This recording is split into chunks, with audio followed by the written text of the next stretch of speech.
Hi friends, இன்னைக்கு எங்கள் வீட்டில் என்ன குழம்புனா மீன் குழம்பு. அம்மா என்னம்மா புது சட்டியா? என்ன ஃபர்ஸ்ட் ஊற்றிருக்க?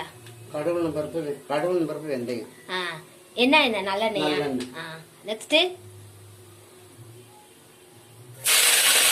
வெங்காயமும் பச்சை மிளகாயும் போட்டாங்க. வெள்ளைப்பூடு அப்படியே கொஞ்சம் வணக்கி விடணும். மஞ்சத்தூள், தக்காளி கட் பண்ணுறதோட கையில் புளிஞ்சு விட்டா இன்னும் டேஸ்ட்டாக இருக்கும்.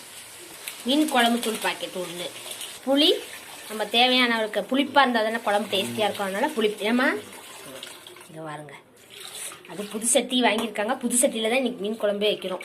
குழம்பு தூள் கொஞ்சம். குழம்பு கோச்சிருச்சு. இப்போ மீன் ஒவ்வொன்றா போடுறாங்க அம்மா. ஒரு கொதி வந்தோடனே மீன் வெந்தோடனே இறக்க போகிறாங்க. அடுத்து மீன் வறுவலுக்கு இஞ்சி பூடி பேஸ்ட் போட்டிருக்காங்க. மீன் வறுவலுக்கு பொடி இப்போது மசாலா போட்டு ஊற வச்சுருக்கேன். மீன் பொரிச்சிக்கிட்டு இருக்கோம். ஃப்ரெண்ட்ஸ், குழம்பு ரெடி ஆயிடுச்சு. பிடிச்சிருந்தா ஒரு லைக் பண்ணுங்கள். அடுத்து